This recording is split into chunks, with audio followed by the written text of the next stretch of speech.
ustedes ven el texto, ¿verdad? Significa un ser brillante que ilumina, lleno de luz, un ser perfecto en todos sus caminos, como dice la palabra, ciertamente.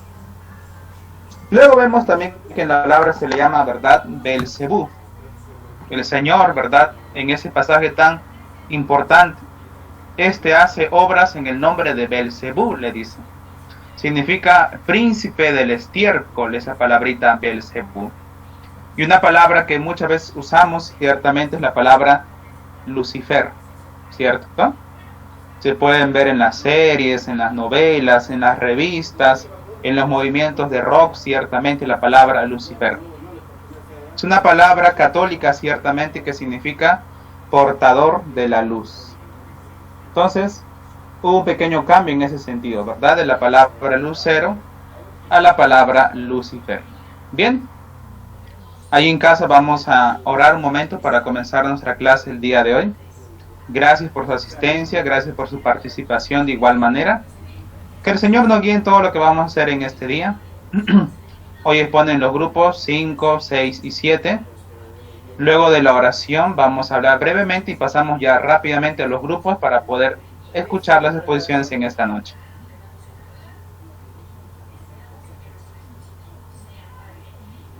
Bien, vamos a orar, mis amados hermanos y hermanas presentes.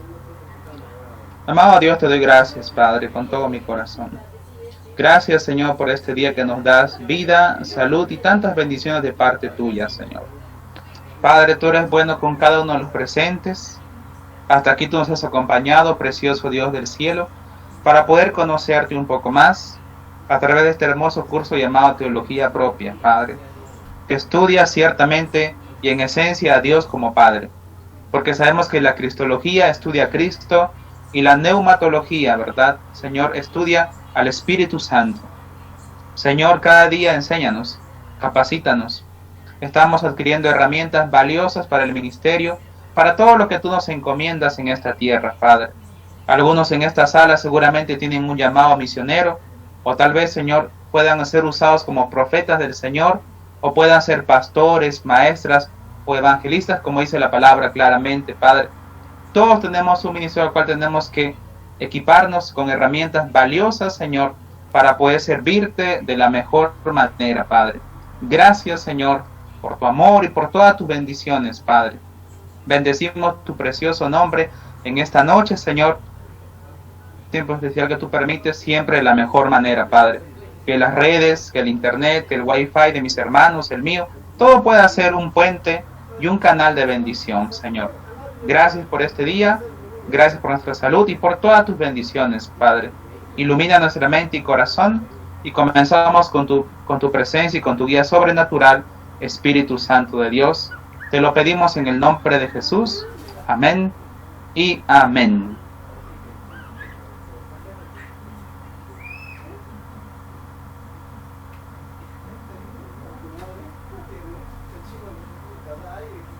Bien, hermanos, hoy día vamos a escuchar a tres grupos exponer. El grupo 5, el grupo 6 y el grupo 7. Grupo 5, voy a ir viendo quiénes están presentes. Lado derecho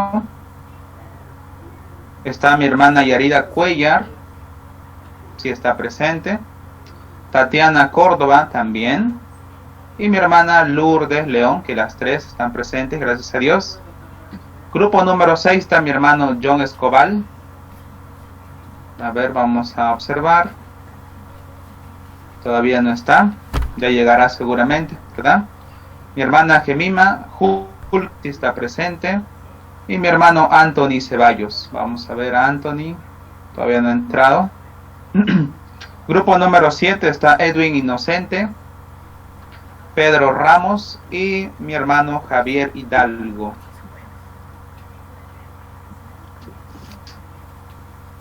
Bien, vamos a ir avanzando un poquito el tema de hoy, que es demonología, y solamente breves minutos, y de ahí vamos a empezar con los grupos. Por favor, si pueden ver en pantalla lo que voy a compartir, alguien me confirma.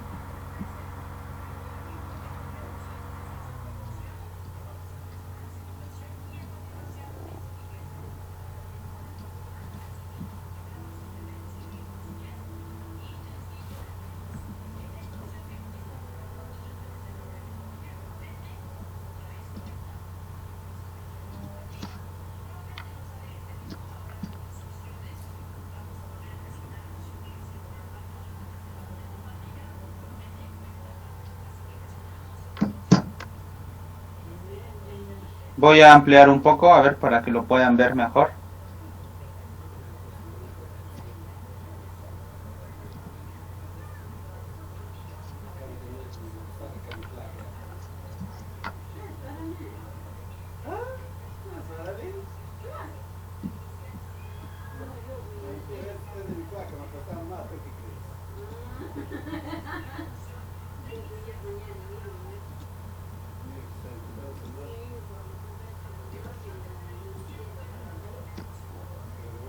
Bien, hermanos, ¿lo pueden ver en pantalla? ¿Alguien me confirma, por favor, para comenzar? Amén, pastor. Sí se ve. Bien, bien. Gracias, hermana. Mientras se van conectando los demás hermanos, comenzar las exposiciones, vamos a hablar un poquito de este tema. Que está encargado de este tema en sí, ¿verdad? Sé que ellos se van a explayar como los demás grupos para poder entender muy bien estos temas importantes. Vamos a ver, ¿no? A través de ellos. Vamos a ver, por ejemplo, lo siguiente. El problema, dice, del mal y el sufrimiento, los ángeles, ministros invisibles de Dios, y el último tema, que son los espíritus malignos, Satanás y los ángeles caídos. Bien, justamente hablando de ello entramos a este tema, que es demonología. Esta palabrita, demonología, ciencia sistemática, que estudia ciertamente, ¿verdad?, como dice el término, a los demonios, nace en los tiempos de la Santa Inquisición, que duró aproximadamente en esta tierra 500 años. Pues para los católicos la existencia de brujas, ¿verdad?, y demonios era una fuerte y latente amenaza en sus días. El fin de la demonología es generalmente dar a conocer y clasificar a los demonios por nombres y categorizarlos. La Biblia no dice el nombre de los demonios, ¿verdad?, a excepción de dos, que es Satanás, diablo, ¿verdad?, o lucero, que es el mismo enemigo del Señor. Y hay un demonio que nombra legión, ¿verdad?, porque eran muchos, dice, en la vida de esa persona o de ese joven. Pero más no nombra otros demonios, ciertamente. Nombres, pero sí ciertas categorías. Esto para que en dado caso que sea necesario, se pueda ayudar de alguna manera en su combate, ¿verdad? Se cree y se piensa, y es algo cierto, ¿verdad?, que hay una lucha entre el bien y el mal. Pero era muy fuerte eso, más que todo en la Edad Media, ciertamente. Se conoce que un demonio, ¿verdad?, al igual que Satanás, es un ángel caído, que este a su vez se llevó con él a muchos más ángeles rebeldes. Ciertamente no tiene un cuerpo, y aunque su espíritu es de naturaleza angelical, en su ser no existe ningún tipo de materia sutil ni nada semejante a eso. Ellos han corrompido su existencia, ¿verdad?, totalmente. Luego vemos lo siguiente también aquí. La demonología bíblica. Hermanos, este tema es bastante amplio, ciertamente. Los brujos también estudian demonología, ¿verdad?, los satanistas de igual manera. Actualmente en Estados Unidos hay una iglesia a Satán. Hay una Biblia satánica también en Estados Unidos, por Anton LaVey, ¿verdad?, muchos años atrás. Pero es importante un enfoque bíblico acerca de este tema. Dice allí, ciertamente, la doctrina bíblica de los demonios, o los ángeles caídos. Vamos a empezar leyendo, ¿verdad?, un texto muy conocido por todos nosotros, y también que es de vital importancia. Efesios 6:12 dice la palabra: porque no tenemos lucha contra sangre y carne. ¿Sí? ¿Quién? Contra principados, potestades, gobernadores de las tinieblas de este siglo, huestes espirituales de maldad en las regiones celestes. Como he repetido verdad de veces en nuestras clases, las regiones celestes se refiere al segundo cielo, que es el espacio, donde está la luna, el sol, ¿verdad?, los demás planetas, todo en el espacio, como así lo conocemos, o también llamado universo. Ya hemos visto esta pequeña definición, ¿verdad?, pero es bueno. La demonología, mis amados hermanos, es la rama de la teología que se encarga del estudio de los demonios y sus relaciones haciendo alusión a sus orígenes, naturaleza y obra. Esos tres puntos en especial y en esencia: orígenes, naturaleza y obra. Ahora, solamente con un pequeño paréntesis, ¿cierto? Vemos algunas ramas de la teología. Bibliología, o bien llamado teología evangélica.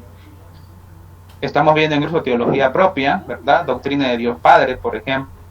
Seguramente lo han llevado, lo van a llevar más a cristología, neumatología, angelología, que estamos hablando un poquito en este curso. Y algunos también hablan de satanología, ¿verdad? Doctrina de Satanás. Puede ser que sea una, ¿verdad?, una clasificación interesante. Solamente estudiar la persona de Satanás, ¿verdad? Separándolo un poquito de los ángeles caídos o demonios, podría ser también una ciencia teológica en ese buen sentido. Bien, dice aquí algo interesante, ¿verdad? Importancia del estudio de la demonología. ¿Alguien puede dar lectura a estos 4 puntos, por favor? Los escuchamos con atención. Amén, yo lo leo. Amén, hermana, ¿le escuchamos? Dice, importancia del estudio de la demonología. 1. Son responsables de la apostasía y de las falsas enseñanzas en la iglesia. 1 de Timoteo 4:1. 2. Son responsables de hacer lucha espiritual en contra del creyente. Efesios 6:2. 3. Son responsables de los fenómenos paranormales de nuestro tiempo. Hechos 16, de 17 a 19. Son responsables de manifestaciones extrañas en cultos cristianos. 1 de Corintios 12:10. Bien, hermana, muchas gracias. Vamos a resaltar una palabra de cada punto. El primero, ¿verdad?, es la palabra apostasía. Apostasía significa en su griego original ponerse de pie e irse a un lado, ¿verdad? Tomar otro camino, tomar otra senda, no correcta ciertamente. La apostasía, ¿verdad?, en estos tiempos es terrible. Por eso que hay tantas religiones en el mundo, tantos movimientos religiosos, tantas sectas peligrosas ciertamente. Y que cada día aparecen muchas más, ¿verdad? Luego viene, ¿verdad?, dice, hacer lucha espiritual en contra del creyente, ciertamente. Así como existe el bien, ¿verdad?, y la bondad del Señor, existe el mal y también el daño que puede causar estos espíritus, ciertamente, en la vida de la gente que no cree en Dios, en primer lugar, porque están dominados por ellos y hacen lucha contra los creyentes. Tercero, dice fenómenos paranormales. Hermanos, cuando escuchamos, ¿verdad?, en las noticias, en las películas, y aquí entra una gran pregunta, ¿cierto? ¿Un cristiano debe de ver o puede ver películas de terror? Algunos dicen que sí, que no hay problema, que son fuertes, ¿verdad?, espiritualmente hablando. Yo considero que lo prudente es no ver películas de terror, porque eso abre puertas en nuestro espíritu. Después por eso tenemos sueños, pesadillas, ¿verdad? Y somos influenciados de una manera u otra. Pero claro, se respeta ambas buenas respuestas, ciertamente. Fenómenos paranormales. Cuando la gente dice ciertamente, ¿verdad?, en esa casa penan. Seguramente usted ha escuchado eso muchas veces. Y quiere que el pastor o los hermanos vayan a orar por esa casa, ciertamente. No son almas en pena. No es el ser que ha vuelto, ¿verdad? Por ejemplo, 1 de noviembre, no. Son demonios que se han personificado, son demonios. Son responsables de manifestaciones extrañas. El enemigo puede influenciar en un culto. Se ha escuchado tanto y tantas veces, ¿verdad?, que pasan ciertas cosas extrañas guiadas por el enemigo. Hablen lenguas, y lo digo con mucho respeto, están adorando al diablo por una mala orientación, ¿cierto? Ya les contaré algunos casos más adelante. Ahora, hermanos, es importante decir lo siguiente. Hay una distinción entre Satanás y sus ángeles, ciertamente, ¿verdad? Los ángeles fueron creados por Dios, al igual que Satanás, ciertamente. De la creación de los ángeles se nota de manera especial la creación de uno de Dios, un querubín protector, dice la palabra, llamado Lucero, el hijo de la mañana. Recordamos la palabra lucero, alguien que brilla, ¿no? Al ser brillante. Ahora dice la palabra también, la Biblia me enseña que fue creado como corona de la creación. Y, ¿verdad? Y tarea muy especial. Ahí la palabrita es especial. ¿Qué hacía el diablo en el cielo? ¿Qué hacía Satanás en el cielo? Tocaba música celestial para Dios. Tocaba, ¿verdad?, el arpa para Dios. Es por eso que el diablo es un músico por excelencia. Por eso la influencia satánica, ¿verdad?, en esta tierra, en la música especialmente. Lucero se enalteció, como veíamos hace un momento en la palabra en Isaías, pecando contra Dios y procuraba un golpe de estado. Y al final lo concretizó, ciertamente, ¿verdad? Lucero logró convencer a una tercera parte de los ángeles. Si usted, ¿verdad?, calculase el total de los ángeles en el cielo, una tercera parte se rebeló contra Dios, acompañando a Lucifer ciertamente.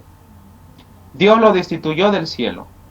Él se convirtió en Satanás, el enemigo de Dios, y los ángeles se convirtieron en los demonios. Aquí también es importante resaltar algunas cosas. ¿Alguien, por favor, puede dar lectura a esta diapositiva?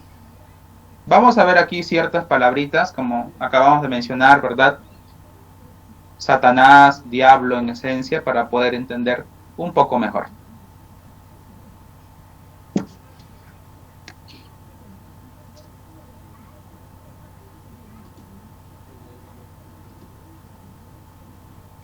Amén, pastor. Amén, hermana, ¿lo escuchamos? Dice, nota 3, distinción entre Satanás y sus ángeles. La palabra diablo y demonio en las Sagradas Escrituras no son sinónimos. Por lo que dice la Biblia del diablo, este es un espíritu muy superior al resto de jerarquías demoníacas. La palabra diablo o Satán o Belzebú siempre son usadas en singular, así como sus otras denominaciones equivalentes, la serpiente, el dragón, etc., mientras que la palabra demonio aparece una vez en singular y otras en plural. La palabra hebrea Satán significa adversario. Su traducción al griego es la palabra diabolos, de la raíz diabalo, dividir. El significado de diablos sería quien pone división y su sentido derivado sería calumniador. Claro que sí, ¿verdad? Importante estas palabras, sí. Satanás significa adversario, diablo significa calumniador. La palabra Belzebú, como dice allí también, ¿verdad?, príncipe del estiércol. Aquí también vemos también estas palabras que son importantes. Dice la palabra Belial, de la raíz Baal, que significa el Señor. También significa marido o amo, ciertamente. Es otra forma de nombrar a Satanás en el Nuevo Testamento. El símbolo de Baal es el toro, todos recordamos eso. Frente a la ferocidad del toro o de la cabra se contrapone ciertamente la mansedumbre del cordero, que es nuestro Señor Jesucristo. Ahí tenemos, ¿verdad?, en la parte de abajo la palabra Belzebú, que significa príncipe del estiércol. O también, como dicen los comentarios bíblicos, príncipe de las moscas, ciertamente. Ahora, dice, si mezclamos la palabra aramea, Beel, que significa Señor, con la palabra, ¿verdad?, hebrea Sebul, que significa casa, sería, entonces, Señor de la casa. Pero nos quedamos ciertamente con el término, ¿verdad?, príncipe del estiércol o príncipe de las moscas. Y pastor, ¿por qué usted está nombrando a Belzebú? Ciertamente. Recordamos ese pasaje cuando al Señor le atribuyen un milagro de parte de Dios al enemigo. Y ahí le dicen, ¿verdad?, este hace milagros en el nombre de Belzebú. ¿Y qué dice el Señor? Cuidado, cuidado, fariseos. Cuiden esa lengua, ¿verdad? Porque cualquier pecado se les puede perdonar, mas no la blasfemia contra el Espíritu Santo. Como decíamos días atrás, ¿qué es la blasfemia? Es atribuirle, ¿verdad?, al enemigo un milagro de parte del Señor. Es como alguien dice, ¿el Señor te sanó? Claro que sí, amén. Y alguien dice, no, el que lo sanó es el diablo, o un brujo, o un hechicero. Eso es una blasfemia delante del Señor. Atribuir un milagro de parte de Dios a las fuerzas del enemigo es una blasfemia. Bien, aquí vamos a ver algo interesante también, mis amados hermanos. Sabemos que el ser humano tiene tres partes, ¿cierto? El espíritu, el cuerpo y el alma. Por consiguiente, el hombre es un ser tripartito. Nuestra alma, como vamos a ver a continuación, allí lo tenemos, vamos observando. El alma tiene dos caminos. Bien se va al cielo, aunque la palabra cielo es un término bastante ambiguo en ese sentido, ¿verdad? Es mejor decir que cuando uno muere se va a la presencia de Cristo.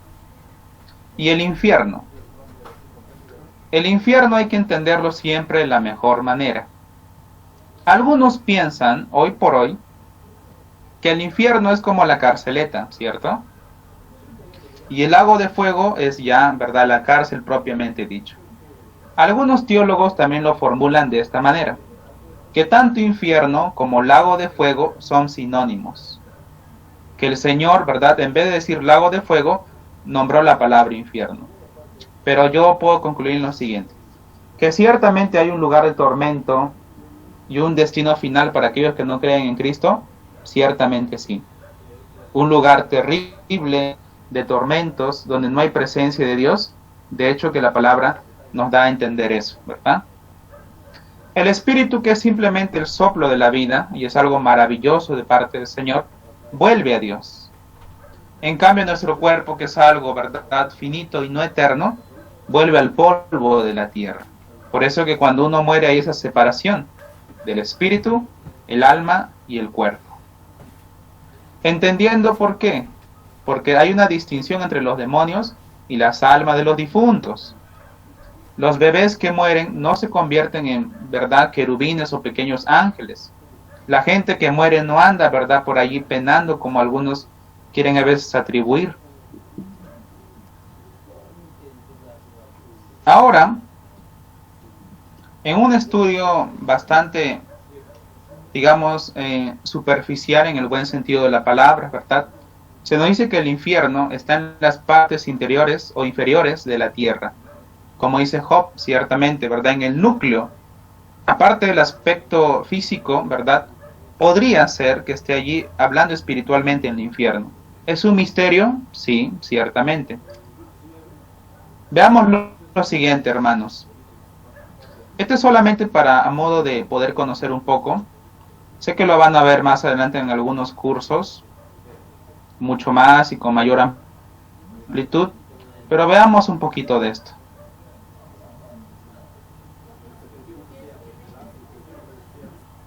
Dice en su conjunto la morada de los muertos. Esto es verdad, dice antes. El estado del Ares antes de la resurrección de Cristo. Hermanos, entendamos lo siguiente.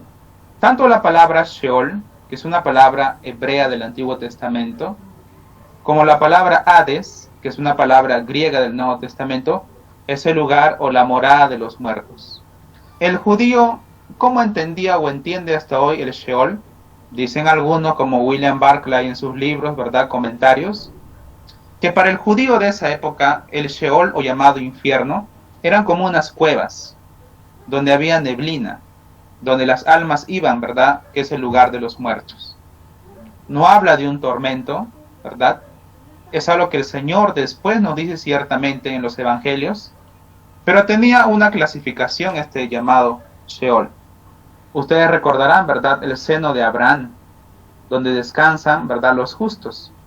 Está el abismo en ese lugar también, y dice que hay una cima, ¿verdad?, que los separaba, tanto del seno de Abraham como el Sheol propiamente dicho. El Sheol era el tormento de los impíos, y se considera que el peor tormento de un impío es que en ese lugar no hay presencia de Dios. No existe la presencia del Señor en ese lugar llamado Sheol.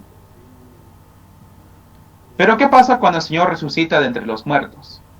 Recordamos, ¿verdad?, esa parte que dice la palabra, que Cristo descendió a las profundidades de la tierra por 3 días, y que el Sheol o el Ares no lo soportó, y él resucitó de entre los muertos. Ahora, aquí hay algo interesante, dicen algunos, ¿no? El único momento en la historia bíblica donde los injustos que no conocieron el Evangelio de Cristo pudieron escucharlo por él mismo. Algunos dicen que aquellos que se arrepintieron, ¿verdad?, se fueron con él ciertamente al paraíso. O dicen otros, ¿verdad?, aquellos justos que estaban en ese lugar, en el seno de Abraham, se fueron a la presencia de Dios, lo que hoy llamamos la presencia de Cristo. Entonces, pastor, el seno de Abraham hoy está vacío, el abismo sigue allí, y como que tomó el Sheol todo ese lugar, ¿verdad? Y hoy le llamamos infierno ciertamente ese lugar, donde los impíos están en tormento constante. Bien, luego pasamos a lo siguiente, ¿verdad? Tenemos aquí ya nuestro punto número 10 para terminar. Empezaríamos con la definición para ir concretizando algunos conceptos importantes. Por favor, ¿alguien puede dar lectura a esta diapositiva?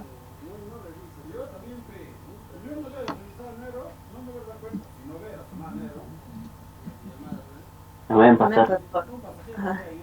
Amén, mi hermano. A ver, ¿lo escuchamos? Luego lee mi hermana la siguiente diapositiva, por favor. Definición. Los demonios son ángeles malignos que pecaron contra Dios y que ahora continuamente el mal en el mundo. Cuando Dios creó el mundo, miró todo lo que había hecho, consideró que era muy bueno.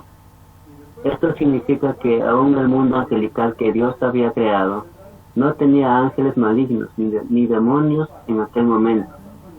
Pero ya en Génesis 3 encontramos que Satanás, en la forma de una serpiente, estaba tentando a Eva para que pecara.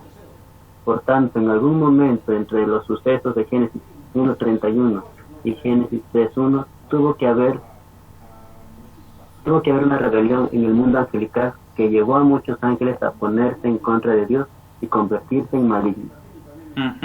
Así es. Algo tuvo que haber pasado en esos textos bíblicos, ciertamente, ¿verdad? Entre Génesis 1:31 y Génesis 3:1. Cuando Dios termina su creación, como bien sabemos, un tema de ayer, ¿verdad? ¿Qué dijo el Señor? Miró todo lo que había hecho y consideró que era muy bueno. Entre esa bondad, ¿verdad?, entre eso que estaba muy bueno, estaban también los ángeles de Dios. Como dice la palabra Génesis capítulo 2, verso 1, ¿verdad? Los ejércitos de los cielos. Entonces algo tuvo que haber pasado, ¿verdad?, en ese contexto bíblico acerca de la rebelión de Satanás con la tercera parte de los ángeles del cielo. Pues dice la definición: los demonios son ángeles malignos que pecaron contra Dios una vez y para siempre. Pastor, ¿el diablo se puede arrepentir? No. ¿Los demonios se pueden arrepentir? Tampoco. Alguna vez escuché, no sé dónde, me parece que en una prédica este fin de semana, que hay una iglesia o hay personas que oran para que el diablo se arrepienta. Y eso es algo ciertamente de verdad que puede caer en la locura. Porque los ángeles caídos, como dice el nombre, ¿verdad?, caídos de esa gracia de parte del Señor, no se pueden arrepentir. Tomaron una decisión eterna y para siempre. Bien sirves a Dios en tu libre albedrío, o bien, ¿verdad?, te vas con Satanás y su rebelión, que ciertamente no lograron nada al final, ¿verdad?, porque Dios sigue siendo Dios, inmutable, ¿verdad?, inalterable, Él no cambia. Y ni Dios se enfrentó al diablo porque no están en el mismo nivel, sino que Dios, dice la palabra, le dio su poder a Miguel. Por eso que la palabra Miguel significa semejante al Altísimo. Y Miguel, comandando a los ángeles, ¿verdad?, o arcángeles del Señor, ¿verdad?, vencieron al enemigo, lo lanzaron a esta tierra, como dice el Señor, más grande que lo vio caer como un rayo en la tierra. Dice la palabra, ciertamente hemos leído hace un momento, ¿verdad? ¿Cómo has caído del cielo, lucero de la mañana? Tú que sometías a las naciones, has caído por tierra. Decías en tu corazón: subiré hasta los cielos, levantaré mi trono por encima de las estrellas de Dios, gobernaré desde el extremo norte en el monte de los dioses, subiré a la cresta de la más altas nubes, seré semejante al Altísimo. Pero ha sido arrojado al sepulcro, dice la palabra, a la más profunda de la fosa. A lo más profundo de la fosa, o también llamado, ¿verdad?, en la Reina Valera,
bien, hermanos, vamos a continuar con la bendición del Señor. ¿Me confirma, por favor?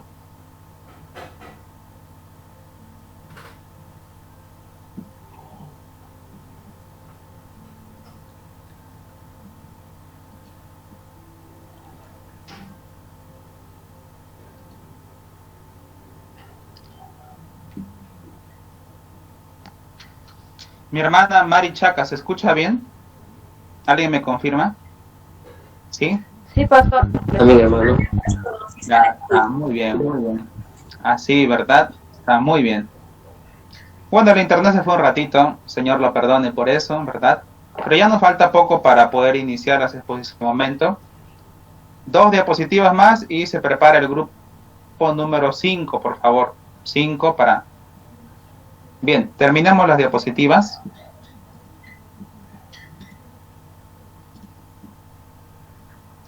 Estábamos diciendo lo siguiente, ¿verdad? La actividad de Satanás y los demonios. Satanás fue el originador del pecado, estábamos mencionando. Otro aspecto importante era que los demonios se oponen a la obra de Dios y tratan siempre de destruirla. Estaba mencionando, capaz no se llegó a escuchar esa parte. Los demonios están controlados por el poder de Dios y tienen un poder limitado. Recuerden que el diablo no es, ¿verdad?, omnipotente, omnisciente ni omnipresente. Él no está en todo lugar. Él debe tener una residencia en el mundo, donde quedará ciertamente esa gran influencia maligna y poderosa, ciertamente. Es un misterio la teología, poder dar respuesta a eso. Número 4. Dice, no todo el mal procede de Satanás y los demonios. El hombre también tiene cierta responsabilidad en ese buen aspecto. Y por último, y no menos importante, siempre vamos a nombrar, no debemos comunicarnos con los demonios. Tengamos cuidado siempre con ese aspecto, ¿verdad? Más que todo con la gente que no cree en Dios, los consulta a través de la brujería, la lectura de cartas, ¿verdad?, la quiromancia, la necromancia y tantas cosas que hoy se ve que ciertamente no le agradan al Señor. Entonces no debemos de comunicarnos con los demonios. Termino con esto, como dice la palabra, ¿verdad? La armadura de Dios es importante en esa lucha contra el mal. Por lo que dice toda la armadura de Dios, para que cuando llegue el día hasta el fin con firmeza. Mantén firmes, hermanos, ceñidos con el cinturón de la verdad, ahí lo vemos en pantalla, protegidos con la coraza de justicia y calzados con la disposición de proclamar el evangelio de la paz.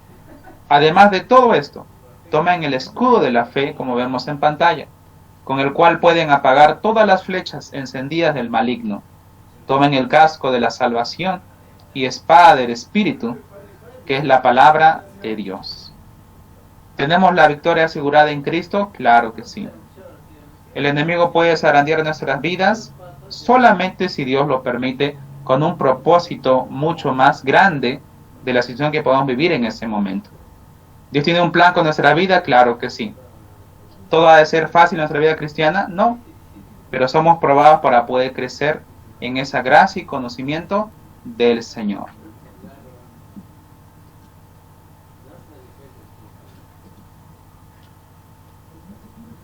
Bien, hemos hablado un poquito acerca de la demonología, todo un curso de teología. Podría ser un curso, ¿verdad?, a la par de teología propia, pero sé que el grupo también tiene mucho que decir en esta noche y los vamos a escuchar también de igual manera, ¿verdad?, con mucha atención. Algunos han pedido permiso el día de hoy, que ya han expuesto ciertamente, algunos de los hermanos o hermanas. Otros van a entrar un poquito más tarde y tendremos paciencia, como dice la palabra, unos con otros. Bien, rápidamente vamos a pasar al grupo número 5. Pueden comenzar, mis amados hermanos y hermanas presentes. Grupo 5.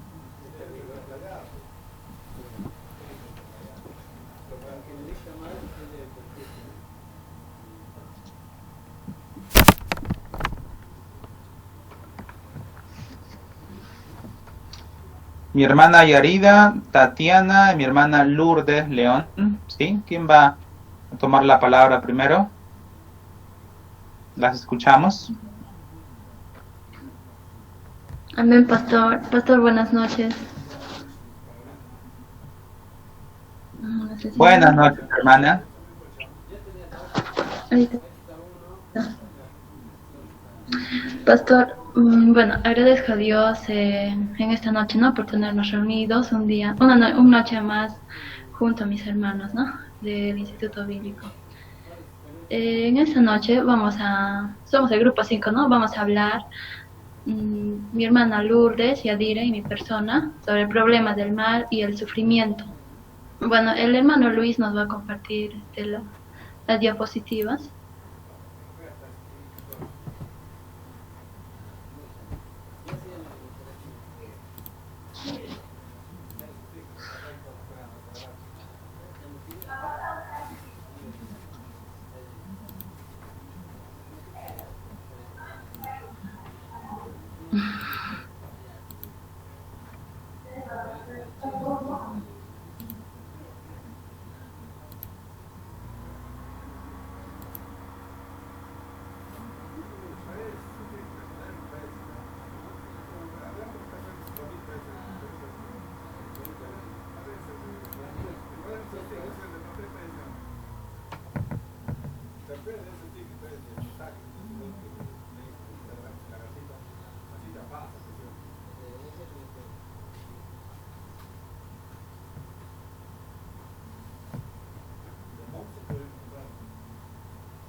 Hermana, active su micrófono, por favor. Sí, venga. Así. Ya, el problema del mal y el sufrimiento. Ya, sabemos muy bien, el problema, según la RAE, es un conjunto de hechos que nos dificultan la consecución de algún fin. Y el mal es el opuesto del bien, ¿no? Y el sufrimiento es aquel dolor o pena. Vamos a empezar también, vamos a hablar de la naturaleza del problema. Dice, la existencia del mal y el padecimiento en el mundo ensombrece la preciosa doctrina de la providencia divina. El problema del mal es un conflicto entre tres conceptos. Antes nos preguntamos, ¿no? ¿Por qué hay tanto mal y sufrimiento en el mundo? ¿O por qué Dios permite que esto me suceda? ¿O por qué existe el mal? Bueno, ahí encontramos tres definiciones o tres razones donde el problema del mal es un conflicto entre tres conceptos: el poder de Dios, su bondad, su presencia del mal. La siguiente diapositiva. También encontramos las categorías del mal. El mal moral es lo que el hombre hace, y el mal natural es lo que el hombre soporta. El mal moral se debe a la elección y la conducta de seres que tienen libre albedrío, que a través de su indiferencia hacia otros o mediante sus hechos malos perjudican a sus semejantes. Por ejemplo, los engaños, la crueldad, los robos, el crimen, la esclavitud, la discriminación, las guerras, etc. Y mientras en el mal natural es lo que el hombre soporta, consiste en el aspecto de la naturaleza que aparece obrar contra el bien de la humanidad. Por ejemplo, las fuerzas destructivas, tenemos los terremotos, las inundaciones, los tornados, los volcanes, las enfermedades, accidentes, etc. La siguiente diapositiva.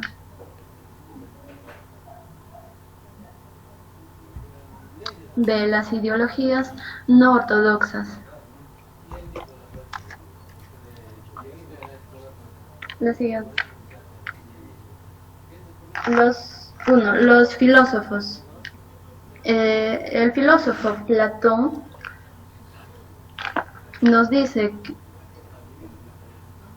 Dios no es la causal del mal.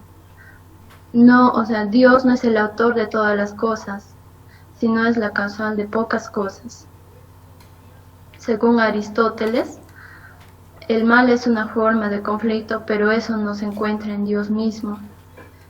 Y según Georg Hegel, el filósofo idealista, sostuvo que todo mal aparente es en realidad un bien en proceso de formarse, se ve y se siente mal solo porque su carácter como un bien está todavía incompleto. La siguiente diapositiva, hermano.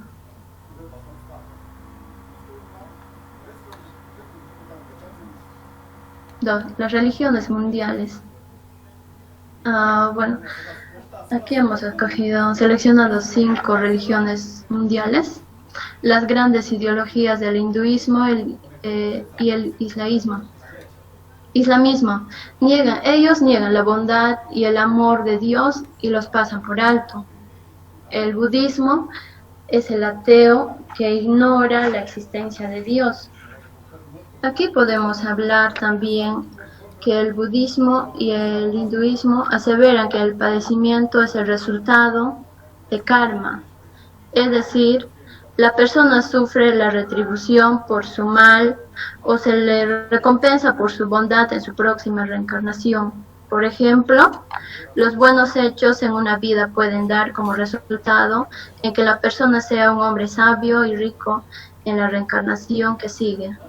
Por otra parte, su mala conducta puede convertirse en un individuo pobre y enfermo en su próximo renacimiento.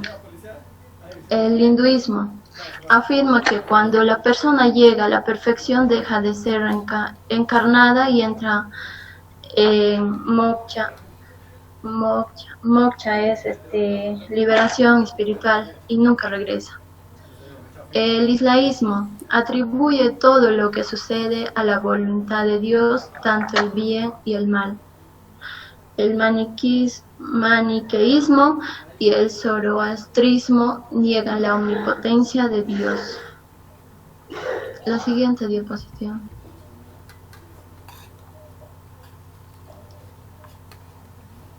Tres. Teologías. Algunos teólogos ubican el mal, o según ellos, el no ser. Bueno, según este teólogo Tillich, ve en Dios un movimiento en que ser vence continuamente a no ser.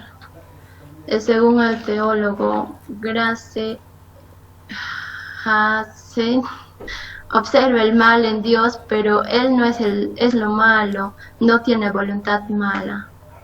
Y según el teólogo Joseph Campbell, considera que el mal es el lado sombrío del bien y que el diablo es un Dios que todavía no es reconocido. Según Jung, afirma que el mal es un escalón para realizar un bien.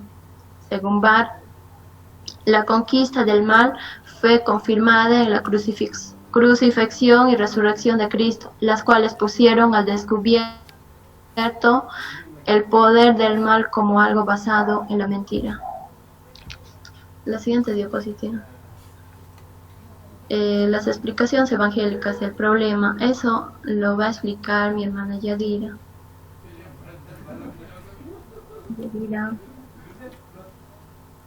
Bueno, continuando con la exposición, vamos a ver lo que son las explicaciones evangélicas del problema.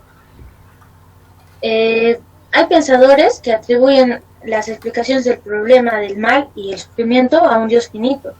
Hay otros que lo relacionan a elementos irracionales de la deidad. Y hay quienes creen que el mal hace posible un bien mayor. La Biblia tampoco nos muestra una respuesta exacta, ¿no?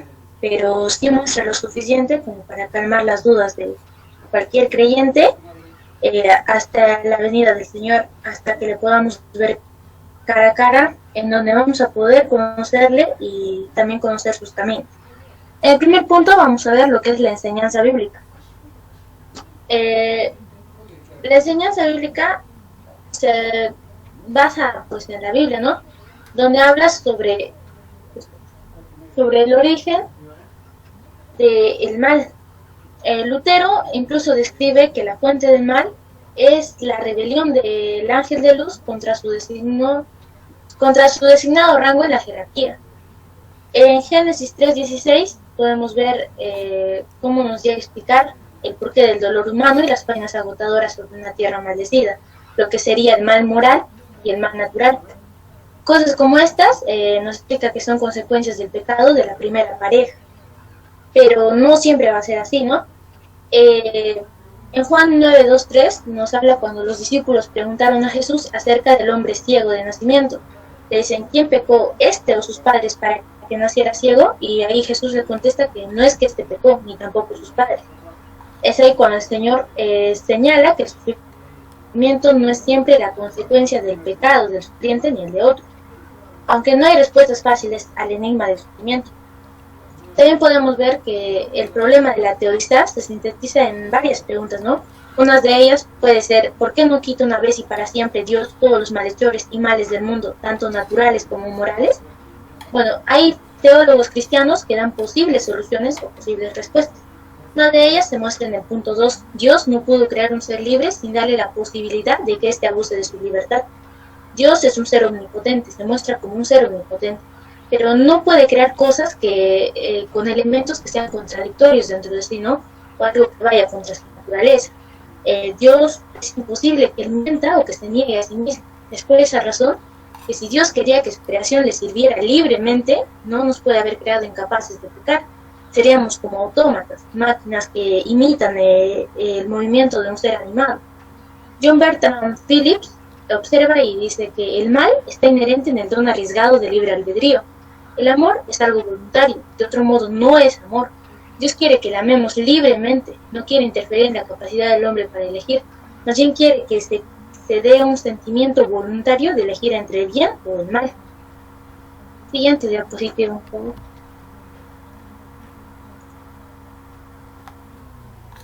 El punto 3 nos dice, Dios ha decretado y predestinado tanto el bien como el mal.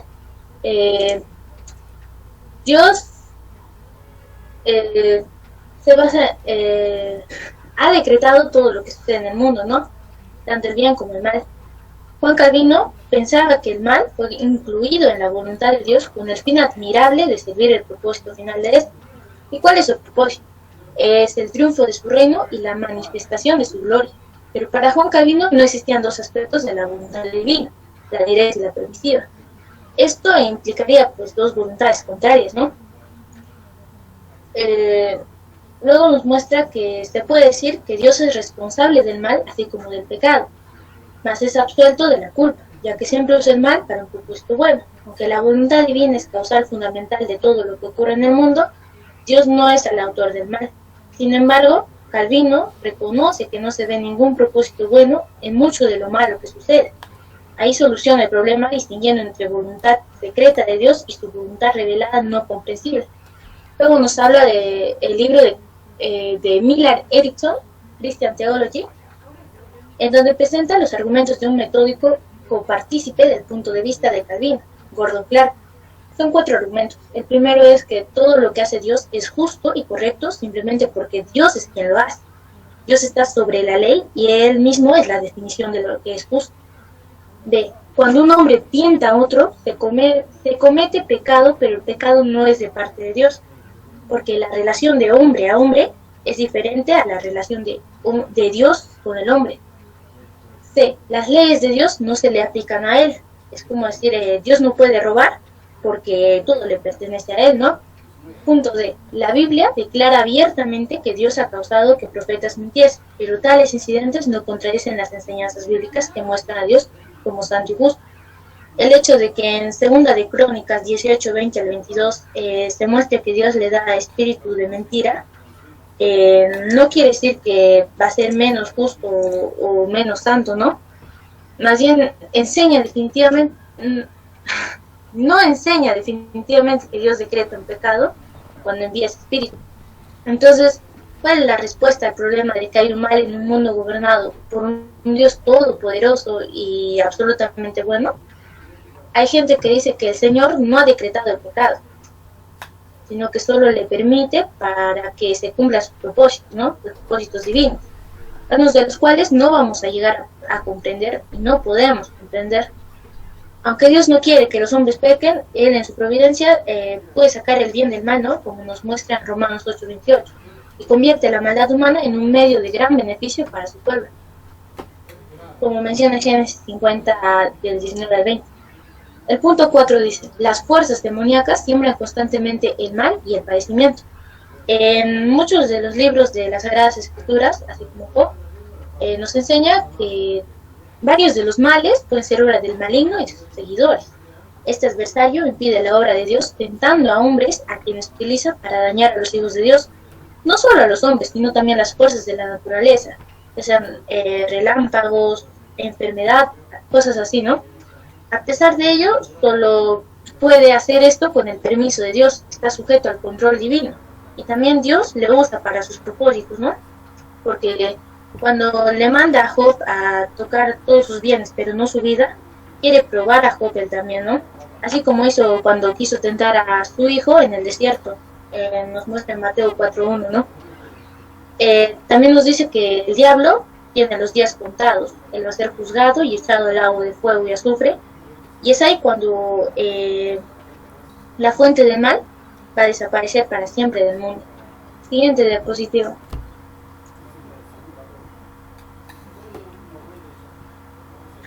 Punto 5. Dios ha establecido la naturaleza de acuerdo con leyes racionales y confiables. Dice que muchos de los males naturales se deben a un mal funcionamiento o a uno normal de estas leyes, porque Dios obra a través de estas leyes que han sido establecidas en el mundo. Incluso puede actuar de tal manera que las supere, algo así como lo que se dice milagros, ¿no? Sin embargo, Él no puede interrumpirlas siempre. Crearía todo un caos y no sería posible la acción moral del hombre, ¿no? Sin regularidad y orden en la naturaleza, no se pueden hacer planes o tomar pasos para lograr ciertos objetivos. Ahora también nos dice que Dios obra a través de esas leyes naturales para llevar a cabo la mayoría de los detalles de la vida del creyente. El Señor puede suspender estas acciones destructivas, pero y muchas veces lo hace, ¿no? Pero no siempre va a ser así, por razones no claras que no llegamos a entender.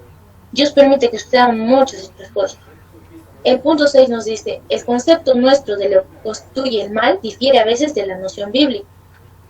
Erickson examina que debemos de volver a evaluar a luz de las Escrituras lo que consideramos bien o mal. Lo que parece ser malo a nuestra vista, a vista de Dios puede ser bueno. Este teólogo nos da a conocer 3 verdades, que indican que no debemos relacionar siempre lo desagradable con el mal. A. Según la dimensión divina, el bien no debe ser definido solo en términos de lo que trae de manera directa placer personal al hombre. Antes de esto, el bien tiene que ser relacionado con Dios, es decir, consiste en lo que le glorifica, cumple su voluntad y se conforma a su naturaleza, ¿no? Como lo que explica en Romanos 8:28, que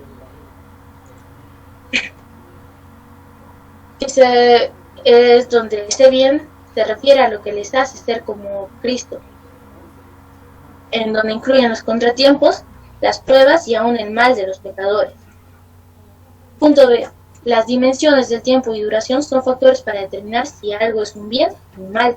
Algunos de los males que experimentamos nos molestan por el momento, pero a lo largo nos hacen mucho bien.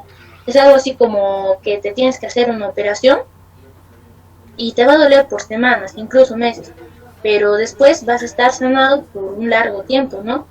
Y nos vamos a poner a pensar que ese dolor que sentimos por el momento ahora nos ha hecho bastante bien.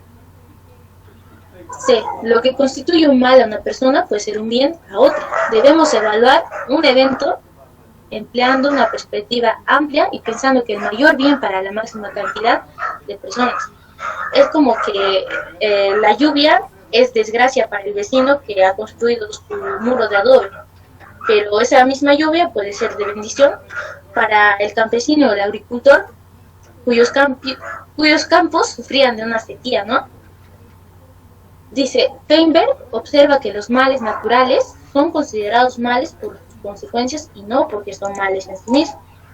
Este punto de vista define también el bien como algo que produce consecuencias buenas. Tanto la soberanía de Dios nos indicaría que una acción es buena si es el resultado del ejercicio del plan y la voluntad divina.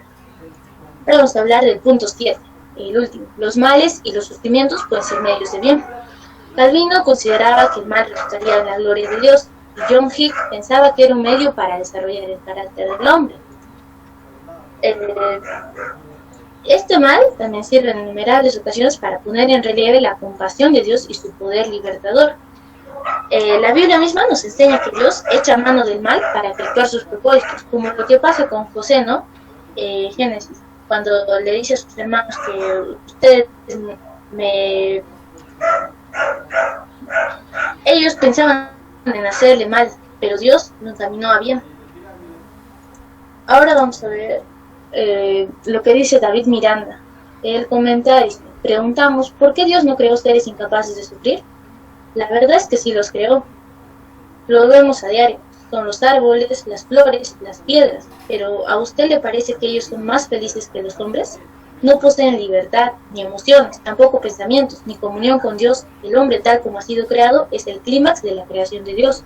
Es su imagen. Pero este ser único debe vivir en un mundo en donde pueda desarrollar sus máximas virtudes y ese mundo es en el cual no está excluida la posibilidad del sufrimiento, además del dolor físico. Es una parte indispensable para el funcionamiento del cuerpo. El cansancio nos advierte que es tiempo para descansar. El hambre es un aviso de que debemos comer. El dolor nos indica que estamos enfermos o nuestro cuerpo está herido. La creación original del hombre incluía la capacidad de sufrir físicamente. De otro modo no habría dicho Dios a la mujer caída: aumentaré mucho tu sufrimiento en el embarazo. La maldición no inició la capacidad del hombre para sufrir, solamente la aumentó. Bueno, ahora vamos a ver algunas funciones bíblicas del sufrimiento que pueden resultar en el bien del hombre. El mal esta vez es un correctivo y ejemplo, como lo que pasa con Noé y el diluvio, ¿no? En Génesis 6:12, donde nos dice que esto va a servir como ejemplo para que las futuras generaciones obedezcan lo que dice Dios. O como lo que dice en 2 de Pedro 2:6, cuando menciona que la destrucción de Sodoma y Gomorra fue como ejemplo para que no vivan impíamente. Pero también nos va a mostrar en 2 de Pedro 2:9 que el Señor sabe librar de tentación a los piadosos. Él libró a Lot, ¿no? Ahora, punto B. El padecimiento puede ser disciplinario, lo que constituye un aspecto de relación padre-hijo del creyente con Dios.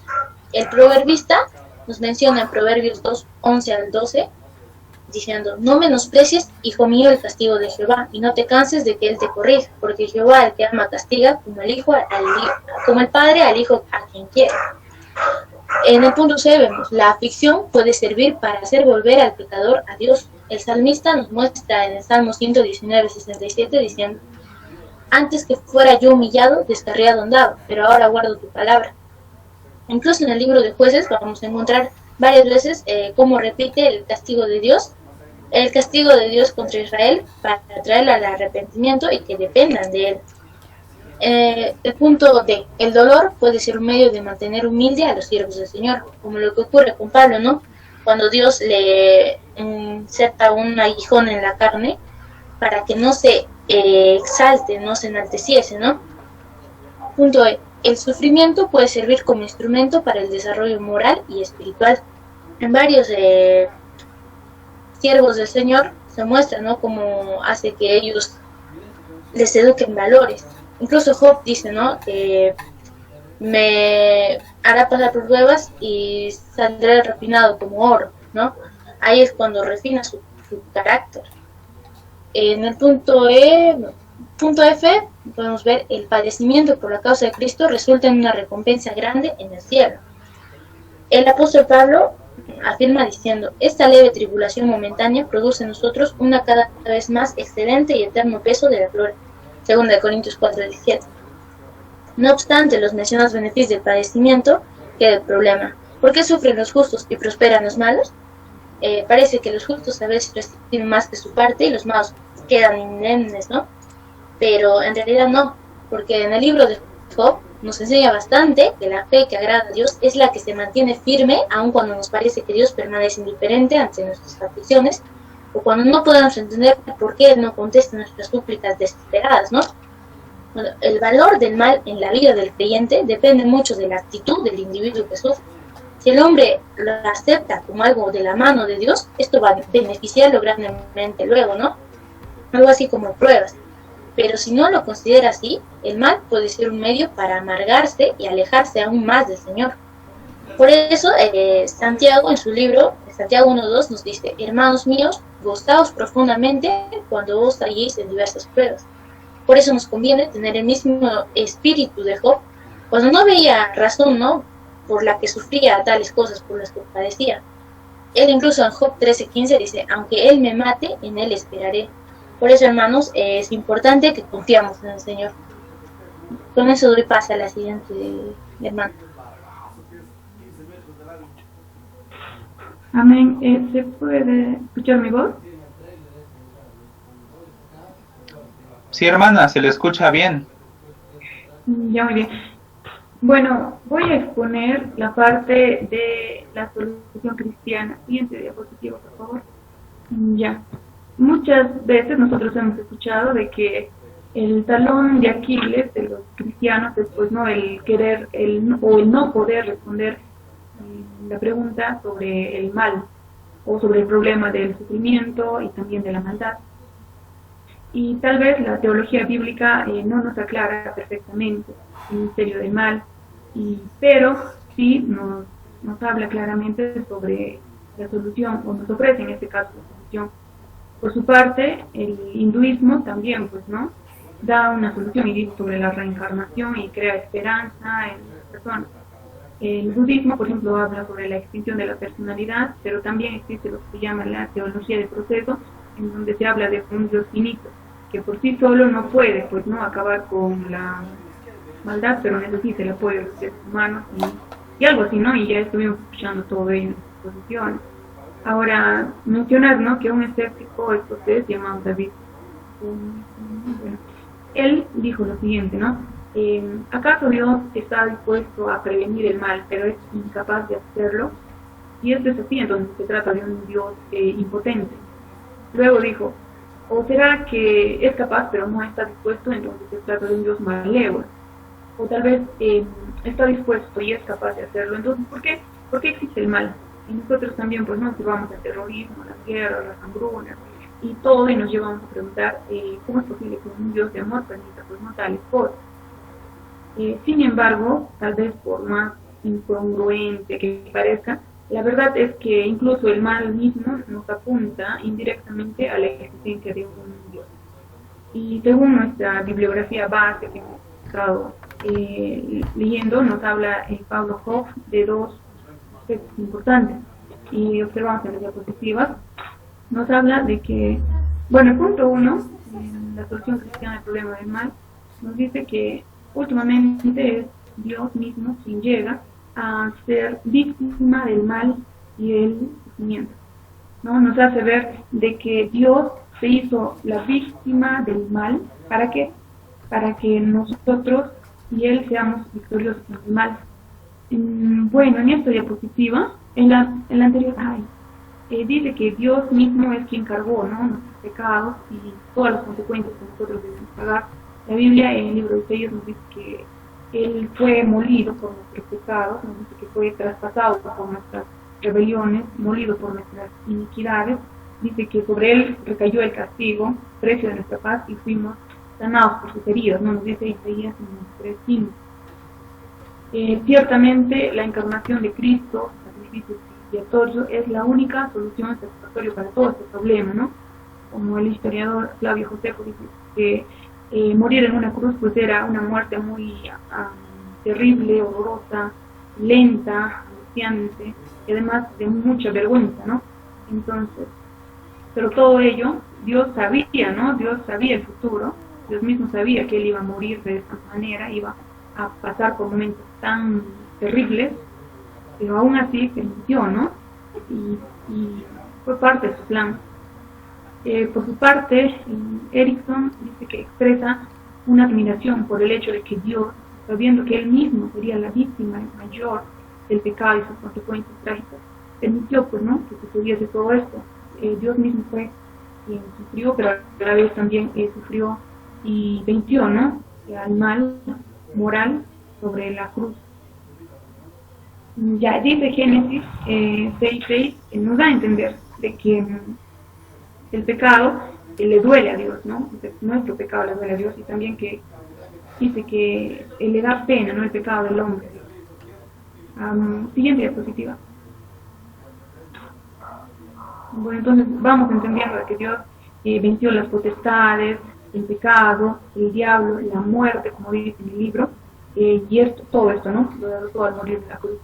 La siguiente diapositiva, Luis. Bueno, a ver, la siguiente diapositiva ya. En la siguiente diapositiva leemos de que hay una solución también que nos brinda la Biblia, y es escatológica, ¿no? Nos habla de que Dios nos promete un universo el cual es regenerado, liberado de abusos del hombre, de la naturaleza, de los hombres, y todo ello, ¿no?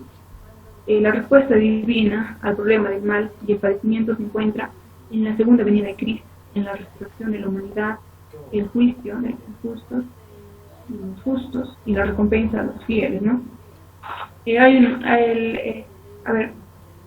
Lewis en uno de sus libros, él señala de que nosotros, pues, ¿no?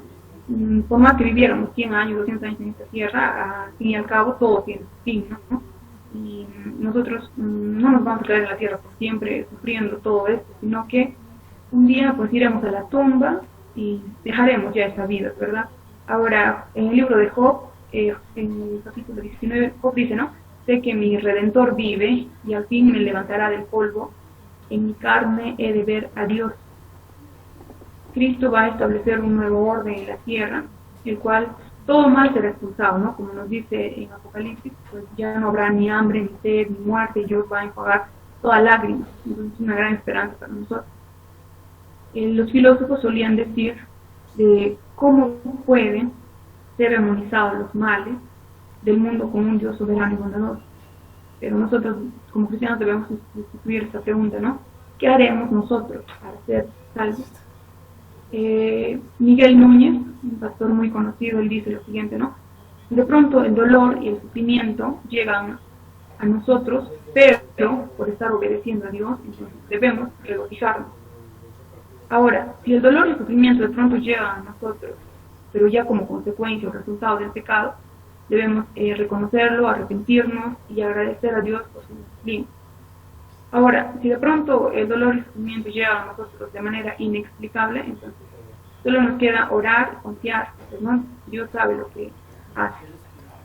Bryan Chapell, en uno de sus escritos, él cuenta una historia en donde Satanás empieza a angustiar a un hombre que se encuentra en una casa vieja, dañada, se encuentra en pobreza y mal, y le hace ver, ¿no? Le dice, mira a estos hombres. Bueno, es una historia nada más, ¿no? Como un ejemplo nada más, ¿no? Le dice, mira a estos hombres, tus amigos aún son fuertes, saludables, ¿y tú cómo estás? ¿No? ¿Acaso Jesús te ama? ¿Por qué permite que sea así? Ahora, de pronto le mostraba la casa a sus amigos, ¿no? Mucho que habían logrado. Y le dice, ¿será que Jesús te ama? ¿Por qué estás así? Y dice que Satanás esperaba, ¿no? Que salga una lágrima de sus ojos. Entonces el diablo ha venido a matar, robar, engañar. Y le dijo, Jesús realmente te amará. Y muchas veces pasamos por momentos difíciles y no sabemos que Jesús nos ama, pero el anciano le dijo, ¿no? Bueno, le mostró en este caso a lo lejos, la colina, y le mostró el Calvario, la cruz, los clavos, y a Jesús, ¿no? Crucificado con la corona de espinas, y dijo, ¿no? ¿Acaso Jesús no me ama porque él dio su vida por mí? Entonces, la Biblia pues ha sido muy clara el poder dejarnos solución ante estos problemas, ¿no? La regeneración del universo, la muerte de Jesús en la cruz, y todo eso, ¿no? Entonces, a veces es posible que, así como Job, nunca vamos a llegar a comprender el porqué de muchas situaciones dolorosas. Sin embargo, de algo podemos estar seguros, y es del amor de Dios, que el amor que fue derramado en aquella cruz, ¿no? Dios no nos ha dejado en ningún momento, y después de todo, pues, ¿no? Podemos medir el amor de Dios, sí, a través, o mirando a Jesús y no en nuestras circunstancias. Eso es todo. Gracias.